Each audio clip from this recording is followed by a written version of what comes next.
Hello student, welcome to YSR academy. जैसा कि हमने प्रीवियस वीडियो में देखा हुआ है, हमने सॉल्यूशन स्टार्ट कर दिया था। कुछ टॉपिक हो चुके हैं पहले भी। हमने लगभग 2-3 प्रॉपर्टीज़ कवर कर ली हैं।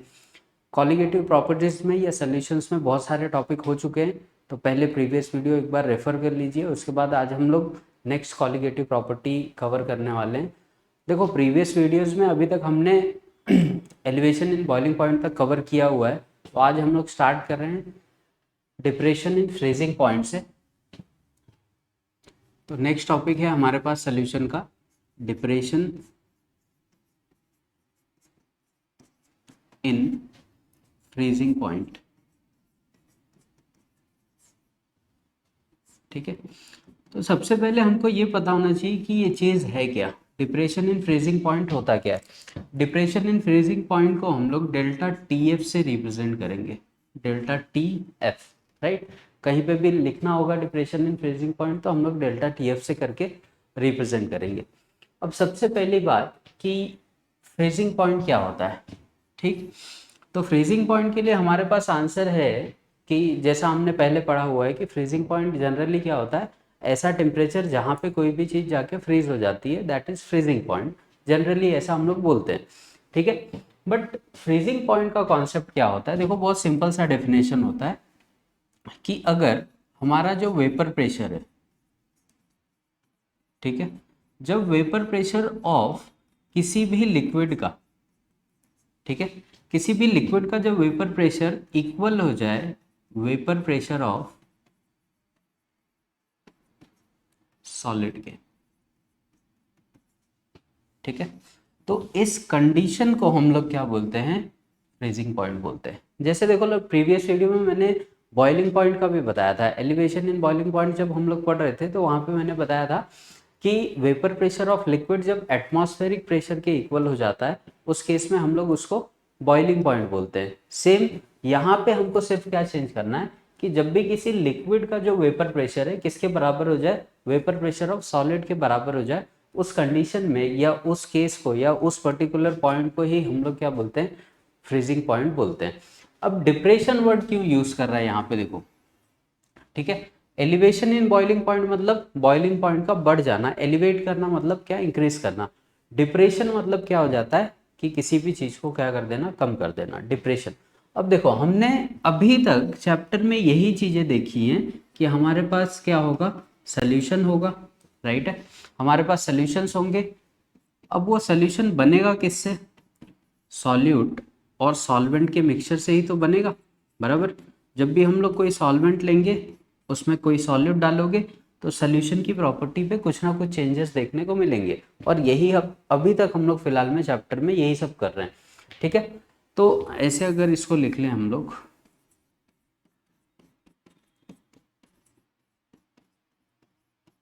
ठीक है, मान लो कि फ्रीजिंग पॉइंट सॉल्वेंट अगर हम लोग वाटर कंसिडर करें, ठीक है, तो वाटर का हमको फ्रीजिंग पॉइंट पता है कि 0 सेंटीग्रेड पे ये आके क्या हो जाता है, फ्रीज हो जाता है, ठीक है। सिंपल सा लॉजिक है।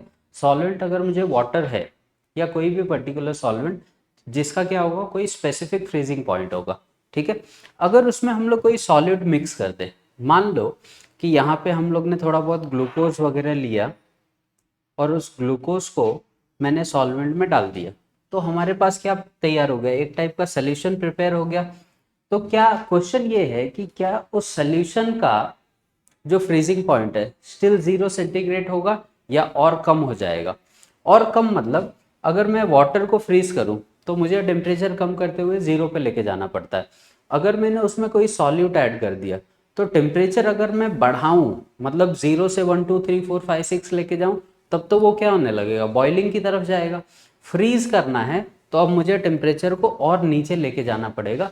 मतलब अगर खुद सॉल्वेंट 0 पे फ्रीज हो रहा था, तो अब सॉल्यूट डालने के बाद जो सोल्यूशन बनेगा ना, उसका जो फ्रीजिंग पॉइंट होगा, उसका जो फ्रीजिंग पॉइंट होगा, अब वो माइनस में जाने लगेगा, -1 -2 -3 -4 -5, कुछ भी हो सकता है। तो ये जो डिप्रेशन आ रहा है सोल्यूशन के फ्रीजिंग पॉइंट में, इसी को हम लोग क्या बोलते हैं, depression in freezing point of solution. तो बोलने का इनडायरेक्ट एक डायरेक्ट मेथड ये है हमारे पास कि सॉल्यूशन के फ्रीजिंग पॉइंट में जो चेंज आ रहा है किसके वजह से, सॉल्यूट के वजह से, बराबर। इसी ओवरऑल फेनोमेना को हम क्या बोलते हैं, डिप्रेशन इन फ्रीजिंग पॉइंट। ठीक, तो इस कॉन्सेप्ट में अपने को दो तीन चीजें पता होनी चाहिए। सबसे पहले क्या कि फ्रीजिंग पॉइंट होता क्या है। मैंने क्या बताया, फ्रीजिंग पॉइंट जब किसी लिक्विड का वेपर प्रेशर किसके बराबर हो जाए, किसी सॉलिड के बराबर हो जाए, तो उसको हम लोग फ्रीजिंग पॉइंट बोलते हैं। डिप्रेशन क्यों आने लगता है, सॉल्वेंट का खुद का जो फ्रीजिंग पॉइंट होगा वो मान लीजिए अगर 0 सेंटीग्रेड है, तो सॉल्यूट डालने के बाद सीधी सी बात है हमको और कम करना पड़ेगा उसका टेम्परेचर, तब जाके वो फ्रीज होगा। इसीलिए इस ओवरऑल फेनोमेना को हम लोग क्या बोलते हैं, डिप्रेशन इन फ्रीजिंग पॉइंट। अब मान लीजिए जैसे हम लोग ने नोटेशन के बेस पे देख रहे थे पहले, सॉल्वेंट का फ्रीजिंग पॉइंट अगर मैं बोल दूँ T1, सॉल्यूट का फ्रीजिंग पॉइंट बोल दूँ T2, ठीक है, और इसका हम लोग ले लेते हैं T0, राइट। तो पहला फॉर्मूला यहाँ पे क्या आता है कि जो सोल्यूशन का फ्रीजिंग पॉइंट है वो तो नेगेटिव में जा रहा है, ठीक है, कम हो रहा है, और सॉल्वेंट का क्या है, ज़्यादा है। तो डेल्टा टी एफ का हमको यहीं से एक फॉर्मूला मिल जाता है, ठीक है। डेल्टा टी एफ कैसे निकालेंगे, सॉल्वेंट का जो भी होगा, राइट, तो T1 माइनस T0 बराबर है। यहाँ पे देखो फर्स्ट फॉर्मूला ये मिलता है, T1 हमारे पास क्या है, फ्रीजिंग पॉइंट ऑफ किसका, सॉल्वेंट का, जबकि T0 हमारे पास क्या है, freezing point of solution. Clear हुआ फर्स्ट फार्मूला यहाँ से। और दूसरा दूसरा भी फार्मूला मैं यहीं से बता दे रहा हूँ, डेल्टा टी एफ जो होगा वो डायरेक्टली प्रोपोर्शनल होगा किसके, चेंज इन प्रेशर या वेपर प्रेशर के, ठीक है। तो सेकंड फार्मूला हमको ये मिल जाता है। तो सबसे पहले ये ध्यान में रखो, फर्स्ट ये है हमारे पास, ये हमारे पास क्या मिल गया, सेकंड वाला हो गया। क्लियर हो गए, दो फार्मूले यहीं से मिल गए। मेन जो इसका फार्मूला है वो हम लोग कैसे बनाएंगे, देखो जो भी चेंज आ रहा है, ठीक है, फ्रीजिंग पॉइंट में जो भी चेंज आ रहा है वो किसके वजह से आ रहा है, सॉल्यूट के वजह से। तो सीधी सी बात है, अगर मैं सॉल्यूट का कॉन्सेंट्रेशन बढ़ाते जाऊं, अगर हम लोग सॉल्यूट का कॉन्सेंट्रेशन क्या करें, बढ़ाते जाएं, तो क्या होगा, फ्रीजिंग पॉइंट लगातार और कम होते जाएगा। तो थर्ड फार्मूला यहाँ से यही बनता है। ये देखो एकदम सिमिलर है एलिवेशन इन बॉइलिंग पॉइंट के। तो delta T F is equal to is directly proportional to, दो कॉन्सेंट्रेशन टर्म बताए हुए हैं पहले प्रीवियस वीडियोस में, एक मोलैरिटी और दूसरा मोलैलिटी, ठीक है। तो डेल्टा टी एफ जो होगा वो डायरेक्टली प्रोपोर्शनल होगा किसके, मोलैलिटी के, जैसा कि एलिवेशन बॉइलिंग पॉइंट में भी हमने देखा हुआ है। ये हमारे पास थर्ड फार्मूला मिलता है। इसी को अगर मैं थोड़ा सा सॉल्व कर दूं, तो delta T F is equal to K F into M, बराबर। यहाँ पे के एफ क्या रिप्रेजेंट कर रहा है, तो के एफ को हम लोग बोलते हैं मोलल डिप्रेशन कांस्टेंट, ठीक है। इसी को हम लोग एक वर्ड में क्रायोस्कोपिक कांस्टेंट भी बोलते हैं, ठीक है। ये वर्ड ध्यान में रखो। एलिवेशन इन बॉइलिंग पॉइंट में जो कांस्टेंट आया था उसको हमने इबेलियोस्कोपिक कांस्टेंट बोला था, या प्रोपोर्शनलिटी कांस्टेंट बोला था, या मोलल एलिवेशन कांस्टेंट बोला था। सेम चीज वहां पे ये के बी वर्ड में था, यहाँ पे क्या हो गया, के एफ वर्ड में आया। तो के एफ का फुल फॉर्म क्या होगा, मोलल डिप्रेशन कांस्टेंट बोलो, क्रायोस्कोपिक कांस्टेंट बोलो। ये एग्जाम में ये वर्ड्स बार बार वो लोग पूछते हैं कि इबेलियोस्कोपिक कांस्टेंट और क्रायोस्कोपिक कांस्टेंट क्या होते हैं। तो जब भी मैं फ्रीजिंग पॉइंट का कांस्टेंट लिखूंगा तो उसको हम लोग क्या बोलेंगे, क्रायोस्कोपिक कांस्टेंट, और जब भी बॉइलिंग पॉइंट का लिखेंगे तो उसको हम लोग इबेलियोस्कोपिक कांस्टेंट बोलेंगे। यहाँ तक क्लियर है। अब देखो इसको हम लोग प्रोपोर्शनलिटी कांस्टेंट वगैरह भी बोलते हैं, बट वो कॉमन वर्ड्स हैं, कभी एक्सेप्शनल ये सब वर्ड यहाँ पे हम लोग यूज कर सकते हैं, ठीक है। तो हमको घूम फिर के देखो लगभग कितने फॉर्मूले मिल गए, फर्स्ट प्रेशर के रिस्पेक्ट में, सेकंड सॉल्वेंट और सोल्यूशन के रिस्पेक्ट में, थर्ड मोलैलिटी, और यहाँ पे मोलैलिटी। इसी को अगर थोड़ा सा और एक्सपांड करें हम लोग तो ये फॉर्मूला कन्वर्ट हो जाता है, delta T F is equal to K F into molality क्या बताया था, right, W2 upon M2 into W1, ठीक है। जो नए स्टूडेंट हैं आज इसको देख रहे हैं, पहले प्रीवियस वीडियो में इसको मतलब जो भी हुआ है उसको एक बार कंप्लीट करें, क्योंकि प्रीवियस वीडियो में हमने बताया हुआ है कि W2 M2 W1 के क्या मतलब है और ये सारी चीज़ें जनरेट कैसे हुई हैं, ठीक है। तो ये फॉर्मूलेज हमने मोल फ्रैक्शन, मोलैरिटी, मोलैलिटी वहाँ सब कवर करते हुए हम लोग यहाँ तक पहुँचे। तो लास्ट अपने पास यही फॉर्मूला मिलता है और इसी के बेस पे हमको न्यूमेरिकल सॉल्व करने को मिल जाएंगे। W2 यहाँ पे क्या हो जाएगा हमारा, तो क्या बोलोगे, वेट ऑफ सॉल्यूट। M2 क्या हो गया हमारा, molar mass of solute, upon क्या हो जाएगा, N2 क्या हो गया, W1, तो weight of solvent in KG. Clear है। बाकी यहाँ पे कोई और नई चीजें नहीं होंगी यहाँ तक हमारा, ठीक है। तो ये जो कॉन्सेप्ट है फ्रीजिंग पॉइंट का, ये सिंपल सा हमको ये बताता है कि किसी भी अगर सॉल्वेंट में हम सॉल्यूट डालते हैं तो वो उसकी फ्रीजिंग पॉइंट को कम कर देता है, और उस डिप्रेशन, इन कितना डिप्रेशन आ रहा है उसके फ्रीजिंग पॉइंट में, हम लोग इन फॉर्मूले के बेस पे क्या कर सकते हैं, इनको कवर कर सकते हैं। इसका ग्राफिकल रिप्रेजेंटेशन भी हम लोग देख सकते हैं। देखो ग्राफिकली अगर हमको मान लो रिप्रेजेंट करना है तो हम लोग सिंपल सा क्या करेंगे, देखो सॉल्यूट था अपने पास, प्लस हमने क्या लिया था उसमें सॉल्वेंट, और फाइनली हमारे पास क्या बना था, सोल्यूशन। ठीक है। सॉल्वेंट का जो टेम्परेचर था फ्रीजिंग पॉइंट, उसको हमने क्या बोला T1, और ये क्या लिख दिया था T0। ठीक है। बाकी सॉलिड से कोई लेना देना नहीं है। ग्राफिकली अगर रिप्रेजेंट करना है तो सिंपल सा क्या करेंगे हम लोग, राइट, यहाँ पे लिख देते हैं वेपर प्रेशर,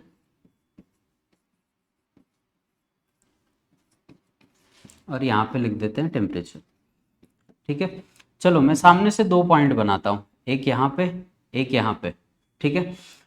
बता सकते हो इसमें कौन सा पॉइंट सॉल्वेंट का है या कौन सा पॉइंट सोल्यूशन का है? तो सीधी सी बात है, टेम्परेचर बढ़ रहा है, किसका टेम्परेचर ज़्यादा था, इसका टेम्परेचर हमने देखा कि पॉजिटिव में था, जबकि इसका टेम्परेचर क्या हो गया था, नेगेटिव में था। क्लियर है। तो ये वाला जो कम वाला है ये किसका हो जाएगा, तुम्हारा सोल्यूशन का, तो इसको T0 लिख देते हैं, और ये क्या हो जाएगा, ज़्यादा वाला हमारा T1 हो जाएगा। ठीक। अब इसको अगर हम लोग वेपर प्रेशर के टर्म में देखें तो सीधी सी बात है कि जब सॉल्वेंट रहा होगा, राइट, तो उसका वेपर प्रेशर कुछ और रहा होगा, सोल्यूशन बनने के बाद उसका वेपर प्रेशर कुछ और रहा होगा। इसको ए पॉइंट बोल देते हैं, इसको बी पॉइंट बोल देते हैं। ये हमने किसके लिए बनाया और ये किसके लिए बनाया, देखो सिंपल सा, ये पॉइंट हमने बनाया है किसके लिए, सोल्यूशन के लिए, और ये पॉइंट हमने बनाया किसके लिए, सॉल्वेंट के लिए। ठीक है। बट एक स्पेसिफिक पॉइंट पे जब मैं फ्रीजिंग पॉइंट बोल रहा हूँ, मान लीजिए ये वो पॉइंट है जहाँ पे चीज़ें आके फ्रीज हो जाती हैं, तो यहाँ पे हम लोग इसको कनेक्ट कर देंगे। क्यों, अब ये लगातार किसके फॉर्म में आने लगेगा, सॉलिड फॉर्म में कन्वर्ट होने लगेंगे, क्योंकि ये इनका फ्रीजिंग पॉइंट है। इस पर्टिकुलर स्पेसिफिक पॉइंट पे आके ये क्या हो जाएंगे, फ्रीज हो जाएंगे। तो दोनों का जो स्टेट होगा वो क्या हो जाएगा, सॉलिड स्टेट होने लगेगा, और वेपर प्रेशर उसी स्पीड से क्या होता जाएगा, कम होता जाएगा। अब कोई चीज़ अगर सॉलिड में कन्वर्ट हो गई तो सीधी सी बात है उसका वेपर प्रेशर क्या होगा, बहुत ही लो हो जाएगा। तो ये हमारा फ्रीजिंग पॉइंट का ग्राफिकल रिप्रेजेंटेशन है, राइट। तो हमको पता होना चाहिए ये पॉइंट क्या रिप्रेजेंट कर रहे हैं, प्लस जो डिप्रेशन इन फ्रीजिंग पॉइंट आ रहा है जिसको हम लोग क्या बोल रहे हैं, डेल्टा TF। तो यही वो डिस्टेंस है, इनके बीच का जो डिस्टेंस है यही हमारे पास क्या है, डेल्टा TF। फॉर्मूले में लिखें तो क्या लिख देंगे, delta TF KF into M। ये हमारा फाइनल आंसर होगा। तो ग्राफिकली हम लोग देखो इसको ऐसे रिप्रेजेंट कर सकते हैं। तो अभी तक हमने फिलहाल 3-4 कॉलिगेटिव प्रॉपर्टीज कंप्लीट कर ली हैं, एक ही कॉलिगेटिव हमारे पास बच रहा है अभी, सोल्यूशन की। देखो सबसे पहले तो हम लोग ने lowering of vapour pressure complete कर लिया है, एलिवेशन इन बॉइलिंग पॉइंट, आज हमने फ्रीजिंग पॉइंट कर लिया हुआ है। ठीक है। तो ग्राफ वगैरह का ये ले लो, स्क्रीनशॉट ले लो, फिर आगे चलते हैं, या इस एक्सप्रेशन का जो भी स्क्रीनशॉट लेना होगा ले लो।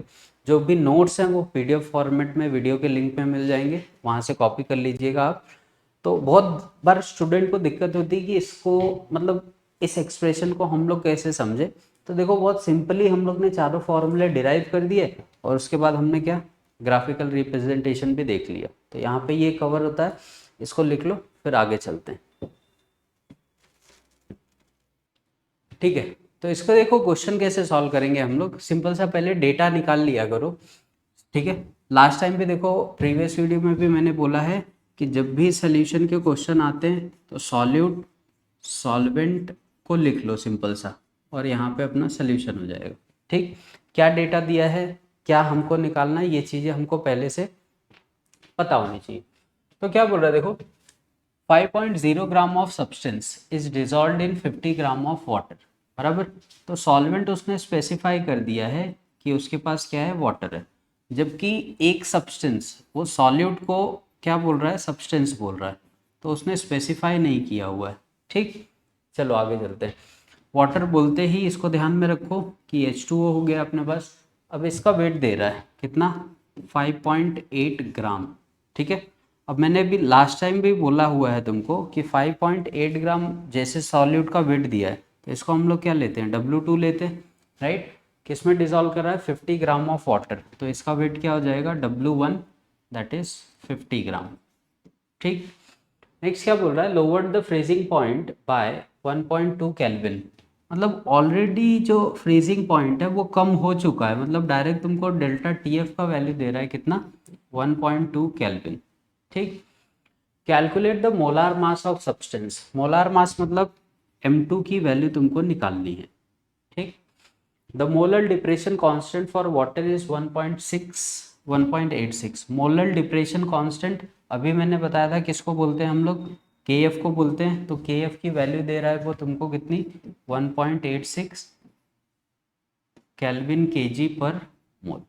तो अब देख लो कांस्टेंट अपना kg में दिया हुआ है, तो ये जो ग्राम्स है इनको पहले तो कन्वर्ट कर लो, क्या हो जाएगा, 50 इंटू 10⁻³ kg, ये हो गया हमारे पास। और ये क्या हो गया हमारे पास, 5.8 इंटू 10⁻³ kg। ठीक है, ये दोनों हमको अलग अलग से यहाँ पे सेपरेट मिल जाते हैं। उसके बाद W2 हमको M2 कैलकुलेट करना है। हमने अभी फ्रीजिंग पॉइंट का फॉर्मूला क्या लिखा था, delta TF is equal to KF into क्या, W2 upon M2 into W1। देखो जनरली क्वेश्चंस में कुछ करना नहीं होता है, तुमको डेटा वेरीफाई करने आना चाहिए कि हम लोग को क्या क्या डेटा दिया हुआ है और हमको कैलकुलेट क्या क्या करना हुआ है। अब देखो ऐसे बना लिया करो सिंपल सा, और जो भी है डेटा लिख लो, उसके बाद फॉर्मूले में अपने आप फिट हो जाती है चीज़ें। जैसे यहाँ पे डेल्टा TF कितना दिया हुआ हमको, 1.2। या अगर मान लो कि यहाँ से हमको चीज़ें निकालनी है, तो यहाँ से देख लो निकालना क्या है हमको, M2 निकालना है, क्लियर है। तो ये वैल्यू मुझे निकालनी है, तो सिंपल सा क्या करो, इसको यहाँ पे रख दो। M2 इज इक्वल टू, नया फार्मूला क्या बनता है देखो, KF इंटू W2 अपॉन क्या हो जाएगा, W1 इंटू डेल्टा TF। ठीक, लिख डालो फटाक से। KF क्या हो गया हमारे पास, KF यहाँ पे दिख रहा है 1.86 इंटू W2 क्या लिखा हुआ है हमने, ये दिख रहा है यहाँ पे 5.8 इंटू 10⁻³ तो 5.8 इंटू 10⁻³ W1 क्या है हमारे पास, तो यहाँ पे दिख रहा है 50 इंटू 10⁻³, 50 इंटू 10⁻³। नेक्स्ट क्या लिखना है, डेल्टा TF। डेल्टा TF तुमको कितना दिया हुआ, 1.2। बस ये M2 हो गया, बाकी जो आंसर है वो तुम्हारे कैलकुलेशन के ऊपर है। ठीक है, गलत कैलकुलेशन करोगे तो क्वेश्चन गलत हो जाएगा, सही कैलकुलेशन है तुमको सिंपल सा आंसर मिल जाएगा।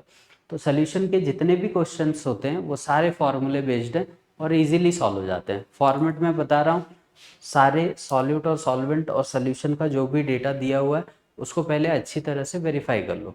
अच्छी तरह से वेरीफाई करने के बाद सिंपल सा फॉर्मूला उठाओ कि किस में फिट बैठ रहा है, उसमें डाल दो और तुम्हारा आंसर मिल जाएगा। ठीक है, स्क्रीनशॉट ले लो, फिर आगे चलते हैं।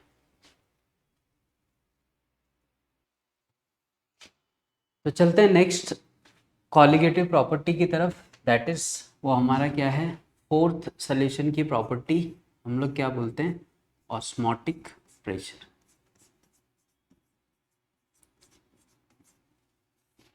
ठीक है, ऑस्मोटिक प्रेशर को देखो पाई से हम लोग जनरली रिप्रेजेंट करते हैं। ठीक, ऑस्मोटिक प्रेशर होता क्या है, देखो जब भी ऑस्मोटिक प्रेशर आएगा ना तो उसके साथ में हमको 3-4 डेफिनेशंस और वो लोग पूछते हैं जो सारी हमको पता होनी चाहिए। जैसे तो सबसे पहले एक आ जाएगा हमारे पास सेमी परमिएबल मेम्ब्रेन।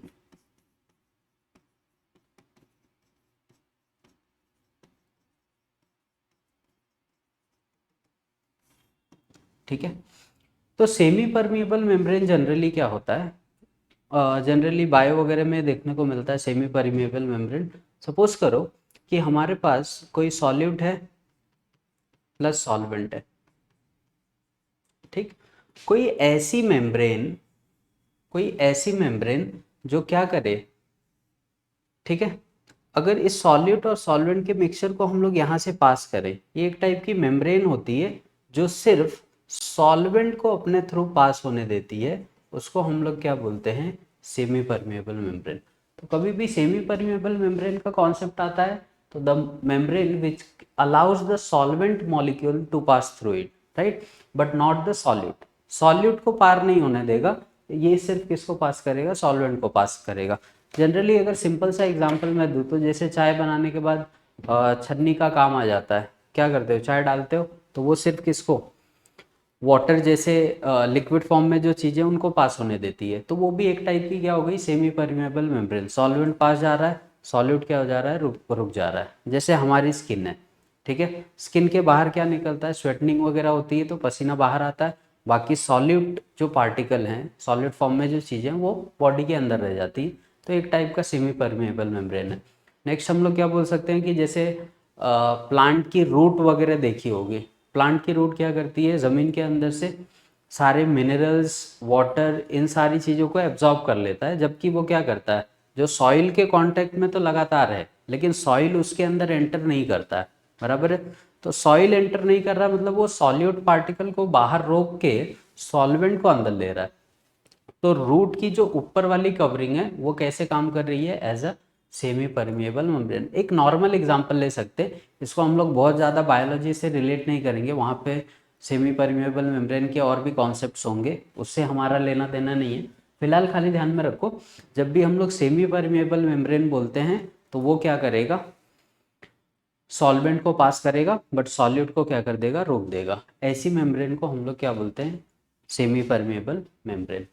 नेक्स्ट, अब देखो यहां से एक चीज निकल के आती है, ऑस्मोसिस, राइट, और एक निकल के आता है ऑस्मोटिक प्रेशर, ठीक है। एक डेफिनेशन और आ जाएगी यहाँ पे, रिवर्स ऑस्मोसिस,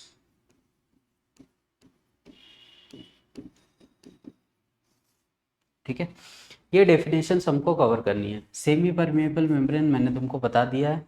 ऑस्मोसिस क्या होता है, देखो ऑस्मोसिस जनरली जब भी एक्वागार्ड या प्यूरिफिकेशन वाले जो वाटर को प्यूरिफाई करने की मशीन्स होती हैं उसमें ये वर्ड लिखा हुआ मिल जाता है, या उनके एडवर्टाइजमेंट में तुमने देखा होगा कि एक्वाफिना में ऑस्मोसिस होता है, ये जो भी है। तो ऑस्मोसिस है क्या प्रोसेस, सपोज करो कि यहाँ पे मेरे पास एक सोल्यूशन भरा हुआ है, राइट, यहाँ पे मैं एक सेमी परमिएबल मेम्ब्रेन लगा देता हूँ। अब इसका काम मैंने तुमको पहले ही बता दिया है कि क्या है, ठीक है। यहाँ पे मैं क्या करता हूँ, कुछ वाटर लेता हूँ और यहाँ पे भी कुछ मैं वाटर लेता हूँ, ठीक है। तो जनरली होगा क्या, इस वाटर में अगर मैं सॉल्ट डाल दूँ, देखो ये बहुत कंफ्यूजिंग चीज़ है तो ध्यान दो थोड़ा सा। सॉल्ट अगर मैं डाल दूंगा तो यहाँ पे सॉल्ट के पार्टिकल हमको दिखने लग जाएंगे, राइट। तो जनरली हम लोग क्या सोचते हैं कि अगर ये सेमी परमिएबल मेम्ब्रेन है, बराबर, और इसकी टेंडेंसी है ये वाटर को अपने अंदर से जाने देता है बट सॉलिड को रोक देता है, तो बहुत लोगों का आंसर क्या होता है कि ये हमारे पास क्या है, हाइयर कॉन्सेंट्रेशन है, बराबर, और ये कैसा है, लोअर कॉन्सेंट्रेशन। तो हमको क्या लगता है, हाइयर से चीज़ें कहाँ पे आएंगी, लोअर की तरफ आएंगी, जो कि पूरी तरह गलत होता है, ठीक है। कैसे, सॉल्ट अगर हम लोग ले लेते हैं तो सॉल्ट हमने स्टेट्स ऑफ मैटर में पढ़ा हुआ है कि जैसे ही NaCl को मैं वाटर में डालता हूँ, NaCl ब्रेक तो हो जाता है पॉजिटिव और नेगेटिव चार्ज में, बट ये पॉजिटिव और नेगेटिव चार्ज फिर क्या करने लगते हैं, वाटर के मॉलिक्यूल को अपनी तरफ अट्रैक्ट करना चालू कर देते हैं, ठीक है। ये ऐसे बहुत सारे वाटर के मॉलिक्यूल को क्या कर देते हैं, अट्रैक्ट कर लेते हैं। जनरली अगर देखा जाए तो 6 वाटर मॉलिक्यूल एक एनायन और कैटायन को क्या करता है, सराउंड कर लेता है, तो ऐसा कुछ स्ट्रक्चर बन जाता है। तो अगर इस साइड मैं सॉल्ट का अमाउंट बढ़ाते जाऊं, अगर कॉन्सेंट्रेशन हाई करते जाऊं, तो ये लगातार क्या करेंगे, वाटर के मॉलिक्यूल को अपनी तरफ खींचेंगे, बराबर है। अब जब यहाँ का पूरा वाटर मॉलिक्यूल खत्म हो जाएगा फोर्सेस ऑफ अट्रैक्शन से, तो ये सोल्यूशन क्या करेगा मालूम है, अब इस वाटर को भी अपनी तरफ क्या करेगा, अट्रैक्ट करना चालू कर देगा। ठीक है, समझ में आया? तो जैसे जैसे अगर हम लोग कॉन्सेंट्रेशन बढ़ाएं, सॉल्यूट का कॉन्सेंट्रेशन जब तुम बढ़ाते हो तो वो क्या करता है, लोअर कॉन्सेंट्रेशन से सॉल्वेंट मॉलिक्यूल को अपनी तरफ खींचने लगेगा, right. The flow of lower concentration towards the higher concentration, flow कैसे बनेगा हमारे पास, जहाँ पे लोअर कॉन्सेंट्रेशन है वो भागने लग जाएंगे किसकी तरफ, हायर कॉन्सेंट्रेशन की तरफ भागने लग जाएंगे। ठीक है, इस फेनोमेना को ही हम लोग क्या बोलते हैं, ऑस्मोसिस, राइट। अब देखो डेफिनेशन क्या होगी, the flow of solvent from lower concentration to higher concentration through semi permeable membrane is called osmosis. समझ में आया? जब सॉल्वेंट का फ्लो लोअर कॉन्सेंट्रेशन से हायर कॉन्सेंट्रेशन की तरफ बढ़ जाएगा थ्रू सेमी परमिएबल मेम्ब्रेन, उस फेनोमेना को हम लोग क्या बोलते हैं, ऑस्मोसिस बोलते हैं। अब ये पूरी चीज़ें काफ़ी प्योर होंगी। ठीक है, ऑस्मोसिस का बहुत सिंपल सा अगर मैं एग्जांपल बताऊं तो हम लोग ऐसे भी बोल सकते हैं, हालांकि ये पूरी तरह फैक्ट नहीं है बट एक बोल सकते हो तुम। जैसे अगर मैं एक सिंपल सा क्वेश्चन पूछूं कि कोई किसी इंसान को उठा के समुंदर में फेंक दिया जाए तो कुछ टाइम के बाद उसकी क्या हो जाएगी, डेथ हो जाएगी, सीधी सी बात है। बट वो डेथ होगी किसके वजह से, तो बहुत लोगों का आंसर होगा कि मे बी ऐसा हो सकता है कि वो डूब के उसकी डेथ हो जाए, ये सब वो सब हम लोग बोल सकते हैं। बट कहीं ना कहीं एक रीज़न ये भी देखने को मिलता है कि जब हम लोग सी वाटर में किसी को डालते हैं तो उसके बॉडी में क्या चला जाता है, एक्सेस में सॉल्ट वाटर चला जाता है। ठीक है, तो सॉल्ट वाटर जाने की वजह से क्या होता है, वो बॉडी के पूरे पानी को अपनी तरफ अट्रैक्ट करने लगता है। वाटर का जो लेवल है हमारे बॉडी में उसको लगातार क्या कर देगा, कम कर देगा, जिसको हम लोग क्या बोलते हैं, डिहाइड्रेशन। ठीक है, तो अगर मैं ऐसे एक सिंपल सा वर्ड में बोलूँ कि समुंदर में डूबने से किसी आदमी की मौत इसलिए हो जाती है कि उसको पानी प्यास लग जाती है या ज़्यादा पानी प्यासा हो जाता है, इसकी वजह से मर जाता है, तो कहीं ये स्टेटमेंट गलत तो नहीं होगी, बराबर है। ठीक है, बॉडी में क्या हो जाएगा, सॉल्यूट के जो पार्टिकल हैं वो सारे सॉल्वेंट को अपनी तरफ अट्रैक्ट कर लेंगे, तो तुम्हारी बॉडी को डिहाइड्रेशन महसूस होने लगेगा। ये तुमने जनरली घर पे भी देखा होगा कि जब खाने में नमक बढ़ जाता है तो ज़्यादा पानी पीने को लगता है, तो एक तरह का डिहाइड्रेशन होने लगता है। तो जैसे ही सॉलिड हम लोग मिक्स करते हैं हायर कॉन्सेंट्रेशन, वो वाटर को अपनी तरफ अट्रैक्ट करता है लोअर कॉन्सेंट्रेशन से हायर कॉन्सेंट्रेशन की तरफ, and this particular process is called osmosis. ठीक है, सेमी परमेबल मेम्ब्रेन और ऑस्मोसिस क्लियर हुआ। अब देखो ऑस्मोटिक प्रेशर क्या चीज़ है। अब होता क्या है कि ये मेरा सोल्यूशन है, राइट, वाटर का लेवल पूरा यहाँ पे चला गया है। ठीक, मैं एक इस पे पिस्टन लगा दूँ, अगर मूवेबल पिस्टन लगा दूँ और इस पिस्टन को ऊपर से नीचे की तरफ दबा दूँ ऐसे। ठीक है, इस पिस्टन को अगर मैं ऊपर से नीचे की तरफ दबा दूँ, जैसे कंजूस लोग होते हैं ना, चाय की छन्नी को दबा के चाय निकाल के पीते हैं, बराबर, तो वो लोग क्या करते हैं, ऊपर से कुछ प्रेशर लगाते हैं उसके ऊपर। अब मान लो कि इस पे मैं प्रेशर लगा दूँ तो जो सॉल्वेंट यहाँ से यहाँ पे गया था, ठीक है, जो सॉल्वेंट लोअर कॉन्सेंट्रेशन से हायर कॉन्सेंट्रेशन की तरफ गए थे, अब फिर से क्या होने लगेगा, वापस ये वाटर ही रिवर्ट आने लगेगा, कहाँ से, हायर कॉन्सेंट्रेशन से लोअर कॉन्सेंट्रेशन में थ्रू सेमी परमिएबल मेम्ब्रेन। ये प्रेशर अगर नहीं अप्लाई किया जाएगा तो ऐसा कोई भी फेनोमेना नहीं होगा। तो ये जो एक्सटर्नल प्रेशर मैं लगा रहा हूँ ना इस पे हायर कॉन्सेंट्रेशन पे, कि मेरा वाटर मॉलिक्यूल फिर से क्या हो जाए, प्योर फॉर्म में मुझे वापस मिल जाए, इसी फेनोमेना को हम लोग क्या बोलते हैं, रिवर्स ऑस्मोसिस। क्लियर हुआ? The external pressure applied on the higher concentration in order to gain the pure form of water और any solvent is called reverse osmosis. Clear हुआ? अब इस रिवर्स ऑस्मोसिस को करते टाइम जो तुमने प्रेशर लगाया हुआ है ना, इसी पर्टिकुलर प्रेशर को हम क्या बोलते हैं, ऑस्मोटिक प्रेशर। समझा? यही पर्टिकुलर प्रेशर क्या बोला जाएगा, ऑस्मोटिक प्रेशर हो जाएगा।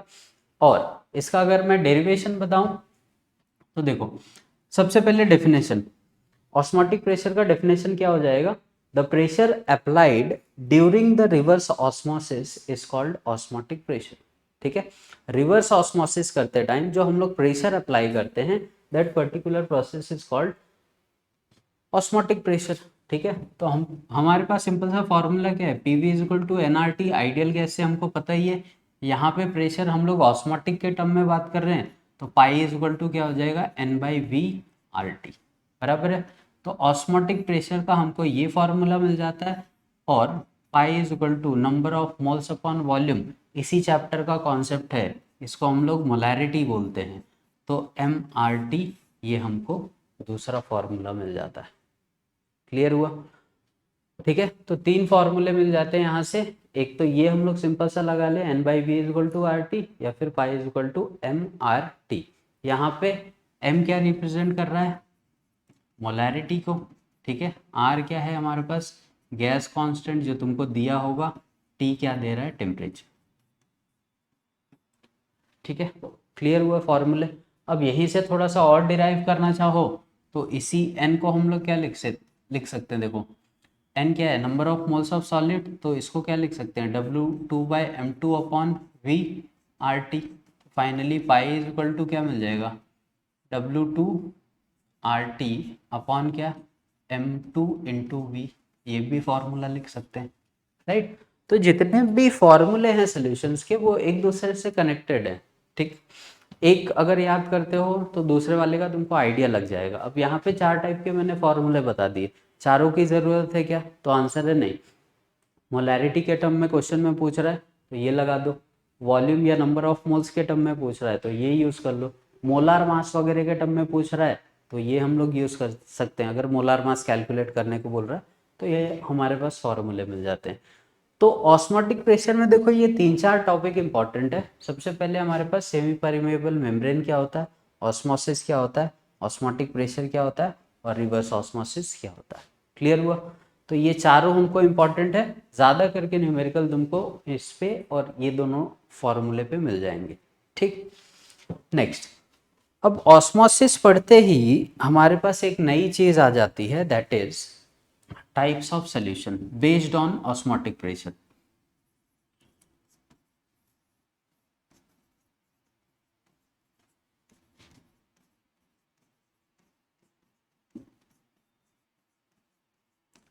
ठीक, इसके ऊपर बहुत बार डेफिनेशंस वगैरह लिखने को आते हैं तो थोड़ा सा ध्यान में रखोगे इनको।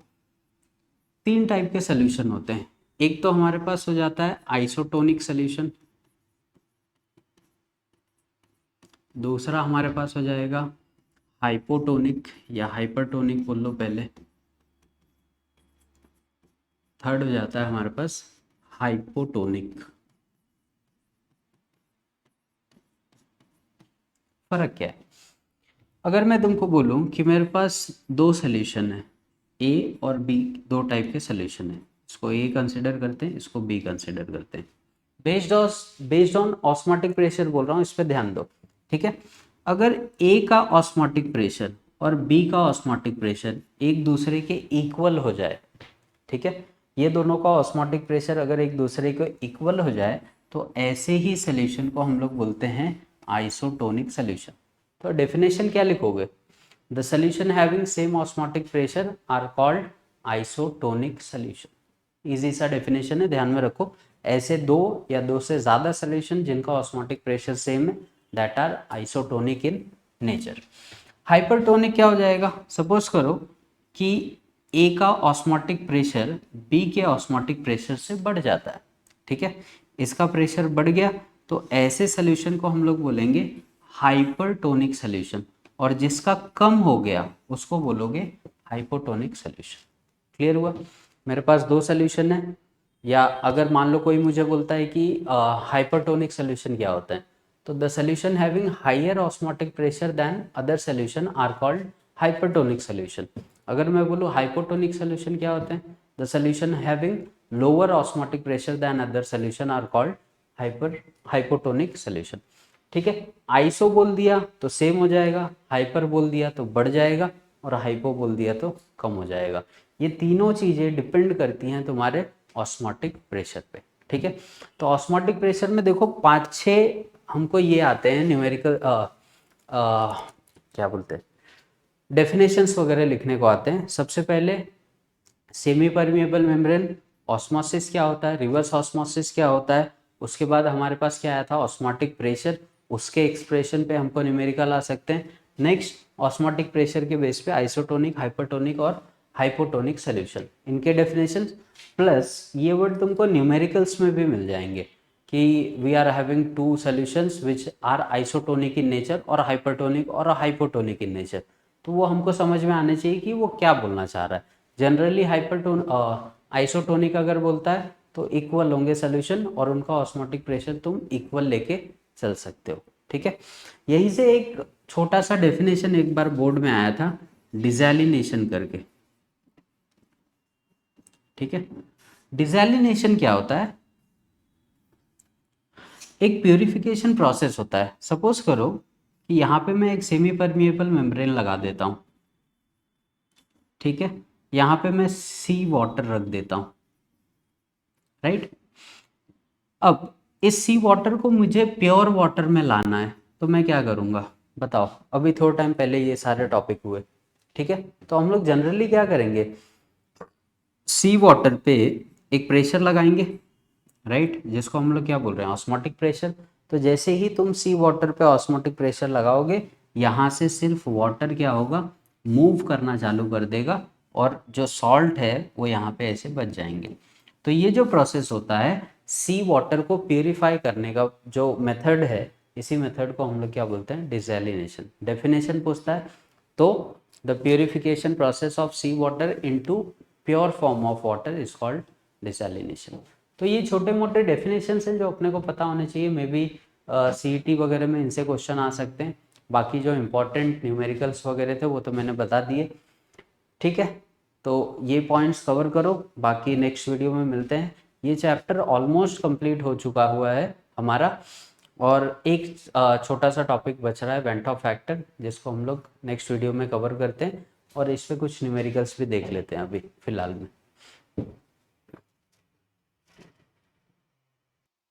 ठीक है, जैसे एक छोटा सा क्वेश्चन है देखो ऑस्मोटिक प्रेशर के ऊपर। अगेन मैंने क्या बोला है कि अगर क्वेश्चन सॉल्व करने हैं तो पहले सॉल्यूट वेरीफाई करो प्लस सॉल्वेंट प्लस अपना सॉल्यूशन। ठीक है, क्या हो जाएगा, क्या क्या दिया है सॉल्यूट के बारे में। कैलकुलेट द ऑस्मोटिक प्रेशर, मतलब डायरेक्ट वो बोल रहा है कि पाई का वैल्यू हमको निकाल के बताओ।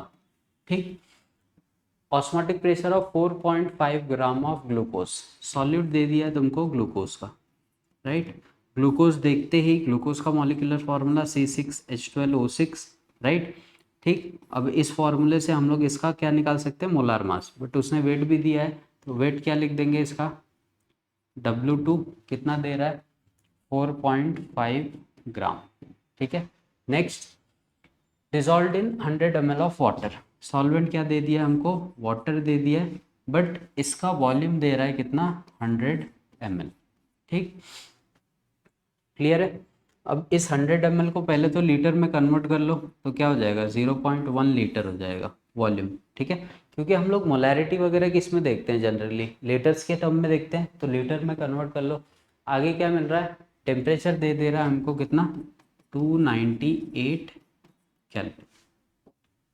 ठीक है, अब सबसे पहली बात तो ये मॉलिक्यूलर फार्मूला से इसका मोलार मास निकाल लो, कितना आएगा मोलार मास ग्लूकोज का, चेक करो एक बार। ठीक है, तो मोलार मास कैसे निकालते हो, C6H12O6, राइट। ये कितना 6 × 12 प्लस ये 12 × 1 प्लस ये 6 कितना 16, तो इन सबको ऐड कर दो, ये कितना हो गया 72 प्लस 12 प्लस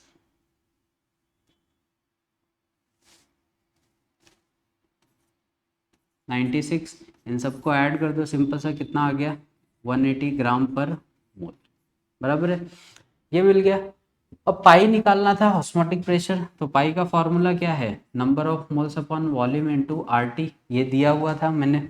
अब देखो अपने को वॉल्यूम पता है, वॉल्यूम कितना निकाला मैंने 0.1 litre, into R gas constant है तो यहाँ पे ये वैल्यू दे रहा है 0.082, इनटू टेम्परेचर हमारे पास कितना दिया था उसने 298 केल्विन, तो यहाँ पे रख दो 298। नेक्स्ट मोल्स निकालना है हमको।